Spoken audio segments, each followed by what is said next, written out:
Back Porch Bob is back. Oh yeah.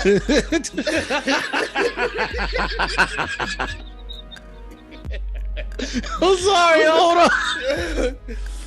Oh man. What's going on, everybody? Welcome back to the Back Porch Sports Podcast. I'm Quan, of course, and my partner here. I'm Fonz, man. Y'all know me. Y'all know the story. And I hope everybody is having a wonderful, wonderful day and prosperous week. Well, got dog Fonz. Well, we the Super Bowl just passed Sunday, and Yep.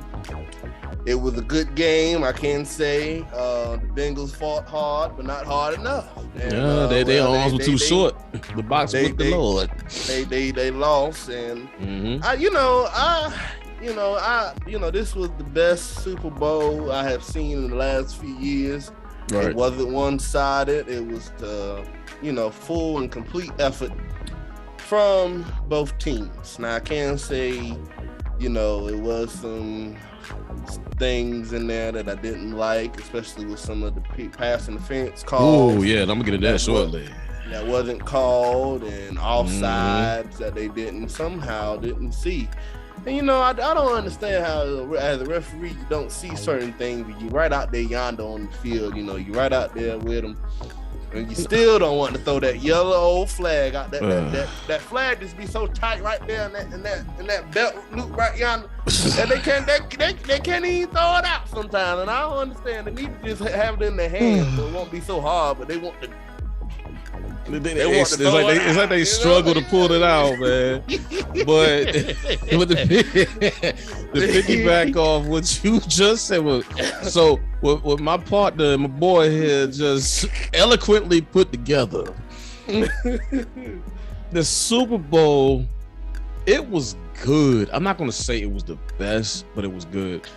I was saying that it didn't really get entertaining until the fourth quarter, that last drive, the last two drives actually. Yeah, I was saying that because it wasn't just because it wasn't a one-sided game. It wasn't a blowout Super Bowl. It was an equally matched game. It was an equally matched game, and I feel like if you do get blown out in the Super Bowl, you ain't supposed to be in there anyway. You ain't supposed to be there to begin with. So I agree. But see, we'll get into some, Yeah, we'll get in that. Yeah. Where was I? Okay, welcome. Welcome everybody to the what now? What you say at the top? Back Porch Sports Podcast. No, you ain't said it like that. You ain't said it like that. I don't remember how I said it. It was right in the moment. I'm sampling that. That's gonna be the new jingle. I'm sampling that. I'm taking that one. But but yeah, we thank y'all for tuning in and everything, and all the links and everything is in the description. And we thank our subscribers. We thank the new ones that's up there. We thank the old ones. We thank Lottie Dottie and everybody. So, but let's get back to this here Super Bowl though. Like I was saying, that the Super Bowl, it was good because for the first few quarters it was kind of boring. I'm not even going front, even though a lot of factors happened to make it boring. Like you were saying, the refs were horrible at best. They was horrible. There was one particular moment. It was the first play of the second half. Mr. T. Higgins was on Jalen Ramsey. Now, Jalen Ramsey gave up the most yards in a game in his career on Sunday. Brother was getting beat like a drum. But as I adjust my specs here, that should have been, everybody done seen the clip. I was gonna put the clip on tonight, but I was like, that's overkill. That should have been offensive pass interference. So many different levels, because the refs, if you listen to the broadcast, they said they did not see his head turn around. When you slow it down, you see that boy grab his face mask and turn his head like just a little bit. You know what I'm saying? That should have been called. Right. If that penalty was called, that takes away up 7 points, of course. So that means Cincinnati only scored 3 points in the second half. Yeah. Now, let me give a huge shout out to Odell Beckham Jr. I'll tell you why. Had he not got hurt, because they was double teaming Cooper Kupp. You know, they pretty much had Cooper Kupp locked up until like the second half. Had he not got hurt, and prayers go up for Odell Beckham Jr. Man, he suffered enough. No, boy, he been going through a lot. But I'm gonna tell you, I'm gonna get to it to that point. Ringer. Yeah, I mean, he done been to the muck and the mire, but it's an issue. It's a long-standing issue, especially in these NFL stadiums when it comes down to the turf. Yeah. All the stadiums are using that artificial turf, right? Easy on the maintenance. It's cheaper, easy maintenance, it's convenient, and meanwhile, people busting their knees. Yeah. When it's turf. Now, the crazy thing is the turf that they use now is better than the turf that they had back in the day, because it was just a slab of cement, a little carpeting, and that green AstroTurf. And they wasn't even wearing cleats; they were wearing sneakers. Right. But you know, my man busted his ACL, so prayers up to him, speedy recovery, all that. And it's the same knee he hurt last year. So popped it again. So you know, prayers up to the man. You know, because I mean, I'm telling you, by the time he was down, he already had what? I forget how many catches he was on pace to have at least $150. Yeah, I mean, he was on pace. He was it. My man was hungry, and I've even in our personal talks, like I've doodled on OBJ, but yo, dude was about to go off. Dude was about to go off. So with him going down and pretty much being out the game, that allowed Cincinnati to basically focus their defense on Cooper Kupp. It was good to the fourth quarter.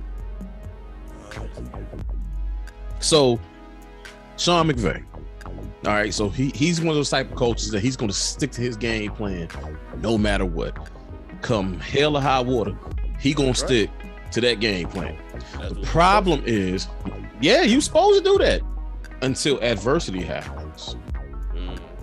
See, you're sticking to a game plan that was made as if Odell Beckham Jr. was still in the game.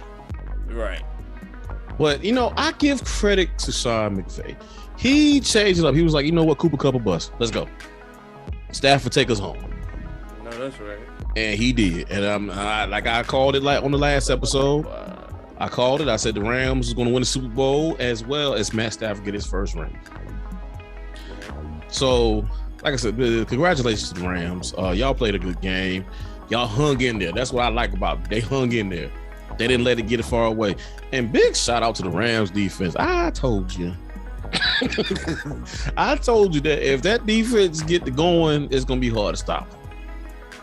And Aaron Donald made the play that won the game on fourth down. So, hey, that was a good game. Good game. Yeah, now Cincinnati, you know, they played pretty good. And, you know, I believe it came down to those last two defensive plays by the Rams that changed the outcome of the Super Bowl. I believe they went for it for a 4th and 1. Mm-hmm. And I can't really remember where they was spotted at on the field. But I guess, obviously, it wasn't close enough to a field goal. You talking about the one in the first quarter? No, I'm talking about that last. I think it was in that last. Oh, that was like 4th and 1. The possession before the Rams had got it back. Okay, yeah, I got you. Yeah, I got you. I guess it wasn't close enough for them to kick a field goal, but nevertheless, I mean, even if you do go, I mean, the chances of you getting a 4th and 1 is pretty high. I mean, because it's a yard, literally. Just jump over the pile. Almost the size of some people's shoes. I mean, yeah. Some yeah. people wear 17. So, you know what I'm saying? So, I understand why they took the chance, but when you got Aaron Donald, and I don't feel like they really game plan for that monster well enough. I mean, like, some plays you can see that he just drove the other guy, like, just into the quarterback's lap. Right in, pretty much. I mean, I understand you got Von Miller, but You got to understand that man, Aaron Donald, is a game changer. And Von Miller is too. Don't get me wrong. I mean, you don't want neither one of them to catch fire. Really. No, sir. You don't want it. But I feel like you got a better chance. I really, it's hard for me to say this, but if I was the coach, I would double team AD. Honestly, I mean, he's younger, he's more explosive, and he's just the voice of that defense. You got, I mean, Von Miller really isn't a voice; he's an asset, but he's not a voice.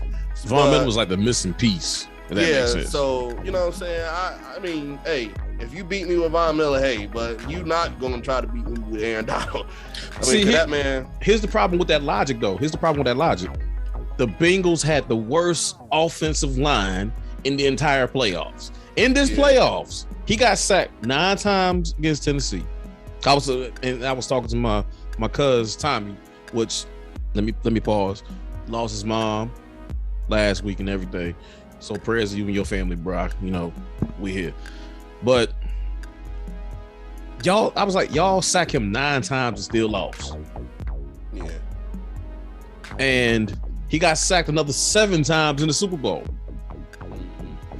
He led the league in many times sacked. Basically, he got sacked like 51 times in the regular season. That's number 1. Like, that offensive line was trash. It is trash. And they probably could blow down. I hope so. But you know, and they could have won that game if Joe would have had a few more seconds. Because you look at I believe it was, like I said, that last possession they had, Jamar Chase was wide open. Like Jalen Ramsey was on the ground. Boy, stayed on the ground all night. They would have had a touchdown. Bengals would have been Super Bowl champions today. But nevertheless, I mean, hey, with that horrible offensive line, you can't block. You can't stop a common cold. So and it goes back to the old saying, like, everybody, you know, even though the league is shifting, but defense still wins championships. Amen.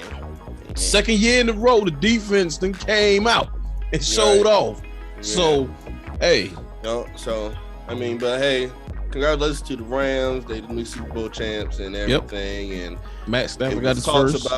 It was talks about Aaron Donald wanting to retire if he didn't win. If he did win, he was going to retire. But then, I believe after that little parade he had, he said, well, let's run it back. If they can bring everybody back, which I don't know how they're going to do it unless they do the Patriot the Tampa Bay move. And everybody take a pay cut for the Super Bowl, which, hey, I don't see nothing wrong with it. Hey, if you can go, I don't know how the season's going to go. I don't know whether 18 weeks is the new norm now, or it is test run.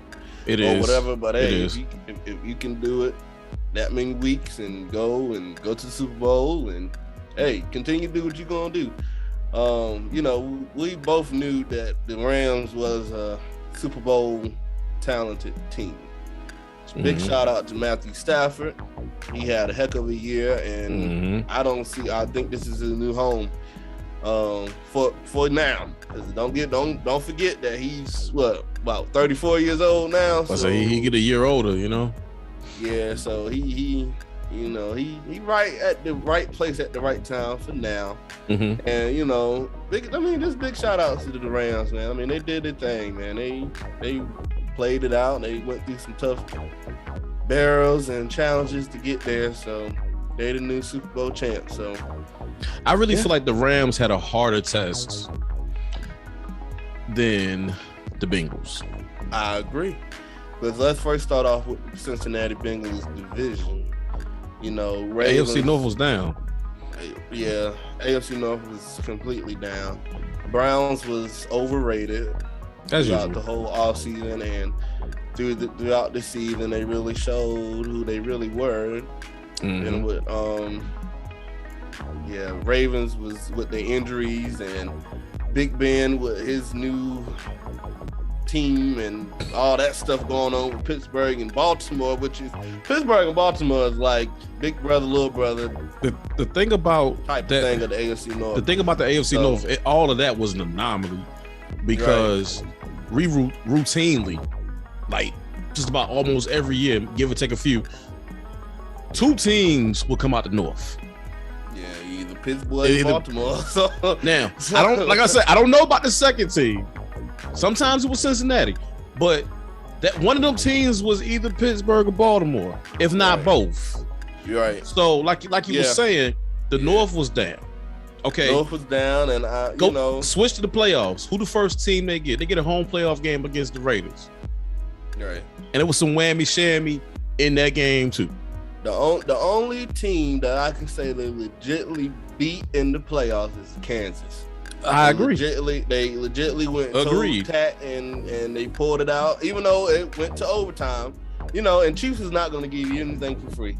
No, but you got to fight. You got to fight for that. I mean, and they did. So I mean, that's not like the only team that they really truly beat. Tennessee Titans.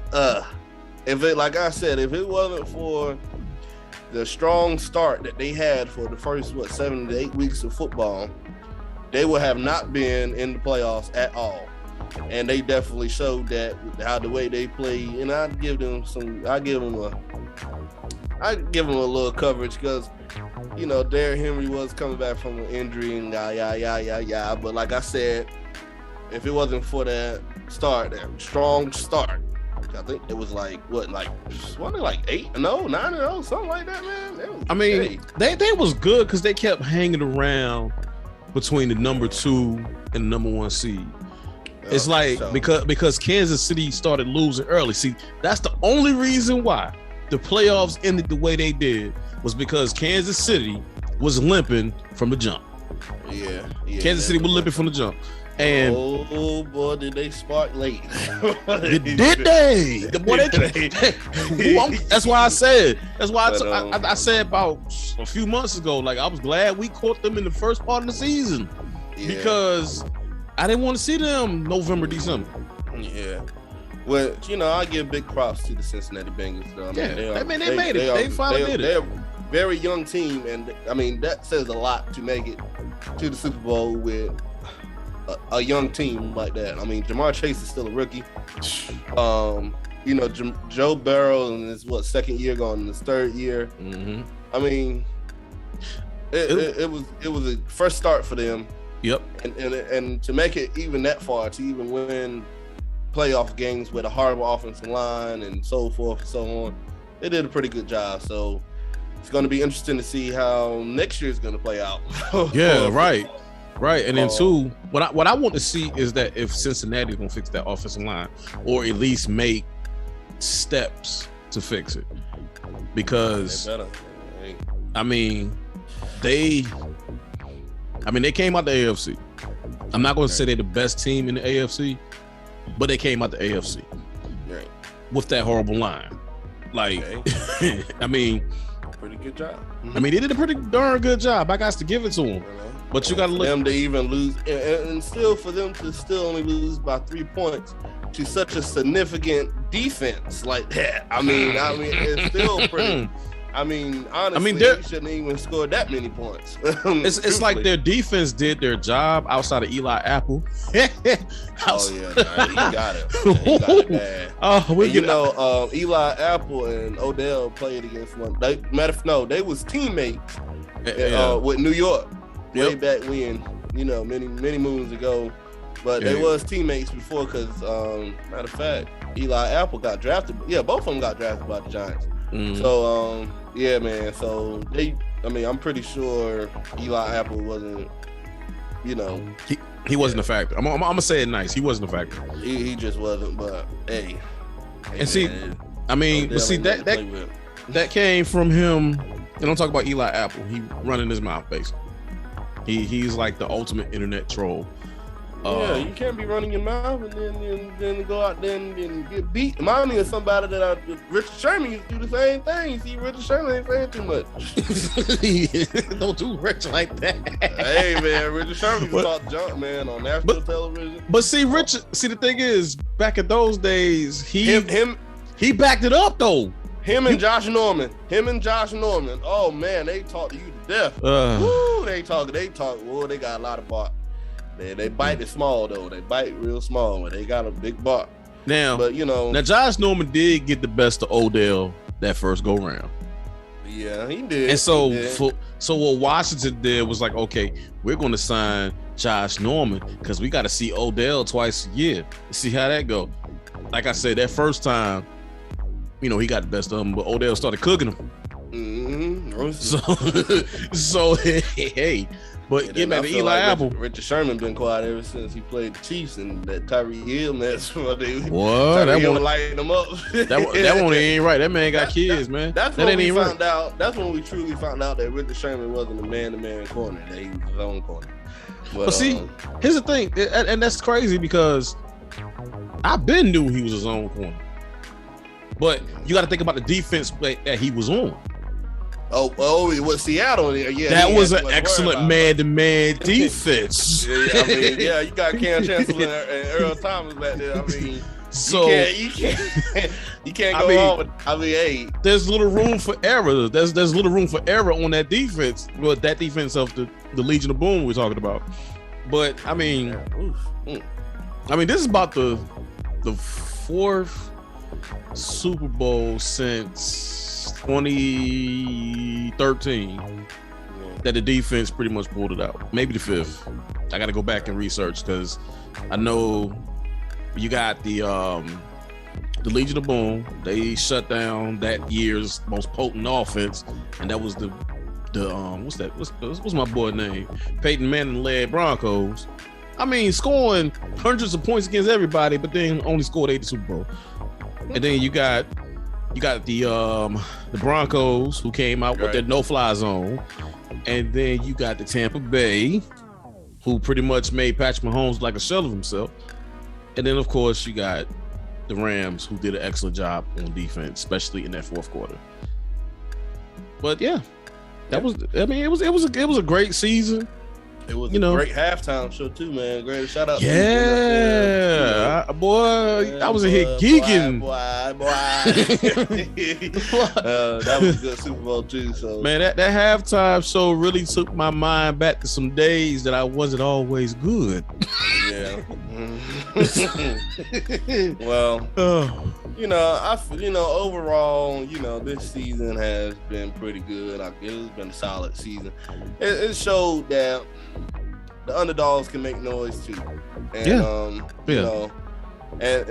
and that every given Sunday saying really came to life this year. It did, because we seen some crazy stuff. I mean, really. But nevertheless, like I said, NFL is over, sadly. And what is we gonna do? Like, what we gonna do? Passport Sports is kind of out there on the branch right now, But we still gonna be pumping content. Don't worry about it. We good, but hey, NFL, man, that we in that through the wintertime. But we in that dry period now. But they're actually coming out with a new football league. They actually reviving the USFL, and that's supposed to start next month. Okay. That's supposed to start next month. So I'm gonna look at that. I'm gonna get my football fix. That's what former football players, right? I know, like the young ones that didn't get drafted, or somebody that G League, but it's for pretty. NFL But players. I got you. Yeah, but I don't know if it's for NFL players, being that they having their own league.